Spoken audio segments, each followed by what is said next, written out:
Most often than not, we sit down in our rooms, in our quiet moments. We have introspection and ask ourselves, have we fulfilled our life's dreams? Have we done what we needed to do? Well, life is still going on. So that question will always linger.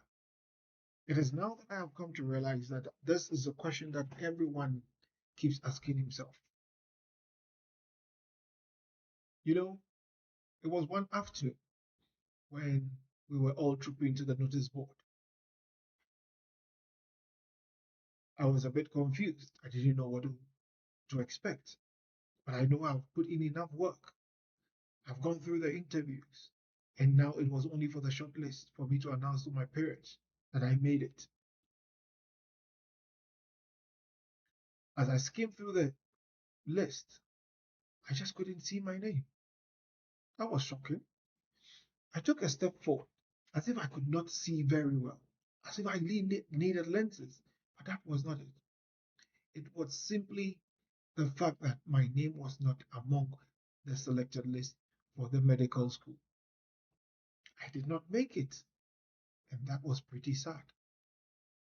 I just thought of how long it was going to take me to get back home and break this news to my parents. And with all the effort, with all the sleepless nights, even my success at the interview, I still didn't make it to the medical school.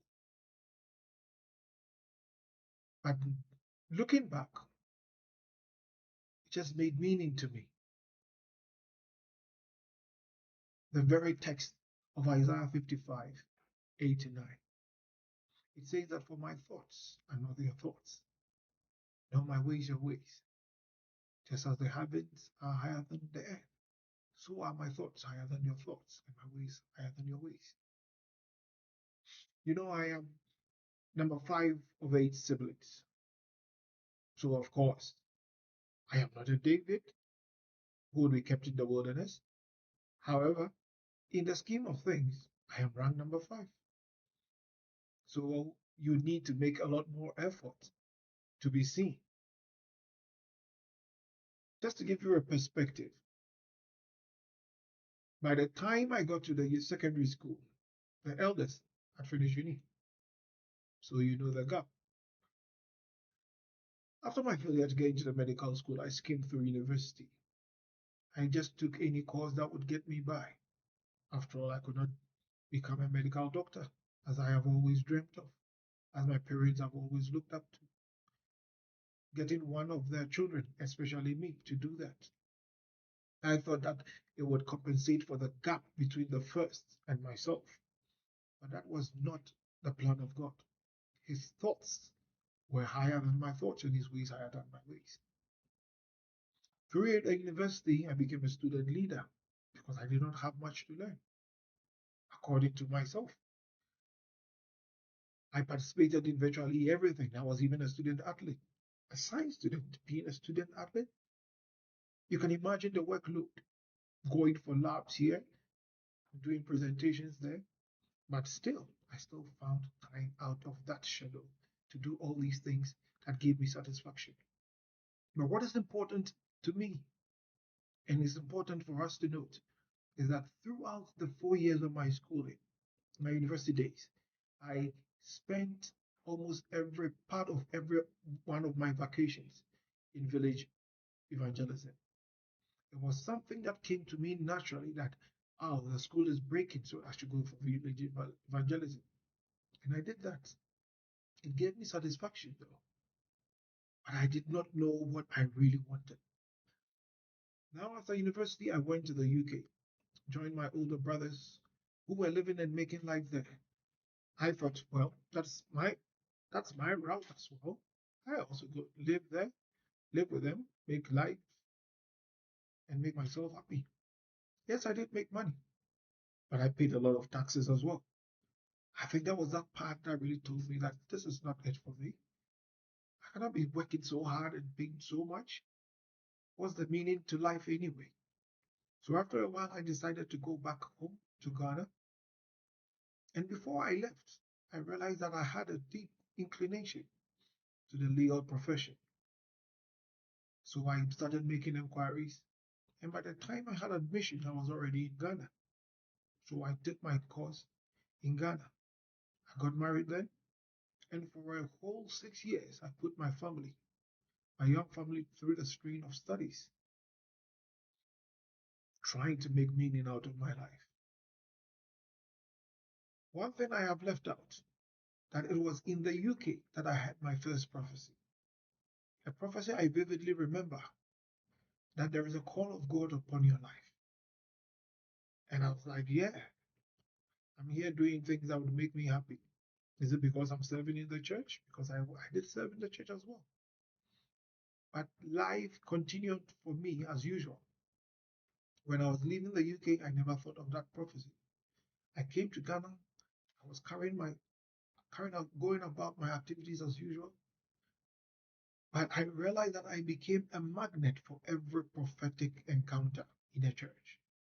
Every prophet who comes to our church for whatever program comes, gives me a prophecy. There is a call of God. There is a call of God. I was the only one not hearing it. Why would I? Because I was not making meaning out of my life. So if God's called me, he ought to make it audible. It has to be either a Samuel kind of call, or maybe a Paul kind of call. Let a donkey talk to me. But that was not supposed to be.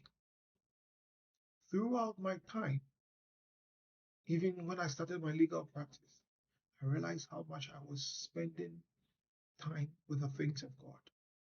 Eventually, as young as I am, I was made a deacon of my church, a church that was almost 40 something plus old. Very young lawyer with a tag of a deacon. I ought to live my life right. I needed to provide direction, even in the role that I have been given. But this was not something that was going to replace that inner thirst within me. I felt that I still had to do a lot more to make myself feel.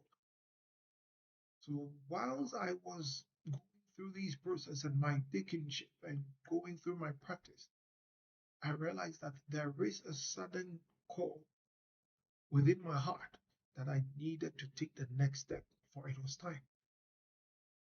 After law school and practicing for briefly about 8 years, I was making the money.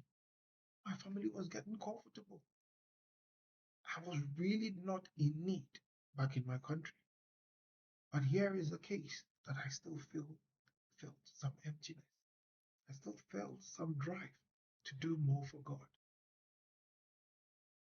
Then once upon a time, my friend told me, one who had spent his time even in the banking sector and left all and went to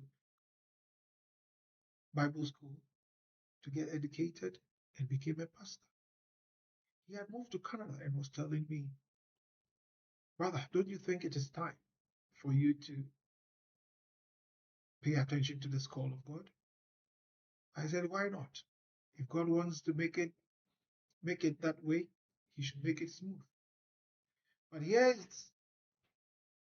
is this gentleman before you telling you that God's ways are not our ways, neither his thoughts our thoughts. Throughout this period of emptiness and searching, every single step of the way, through the prophetic words that he gave me, I felt and I knew that there was something that I needed to do more for God. I am here today telling you that God's ways are higher than our ways, and his thoughts higher than our thoughts. If only we will succumb to that still silent voice of his, telling us that we need to take that step for him. I am here today telling you that, am I satisfied with where I have come from and what I am doing now? I will say yes. It was a big sacrifice. I remember telling my clients, sometimes walking to the courts, and just like Jesus, I said, in a little while, I will not be with you. I will hand you over to somebody who will take up your cases. And it sounded strange to them. Why would you even think that? You are at the brink of winning this case. But that is what happened. Barely a few months ago, I handed all those cases back to a friend who, to the glory of God, has been doing it diligently.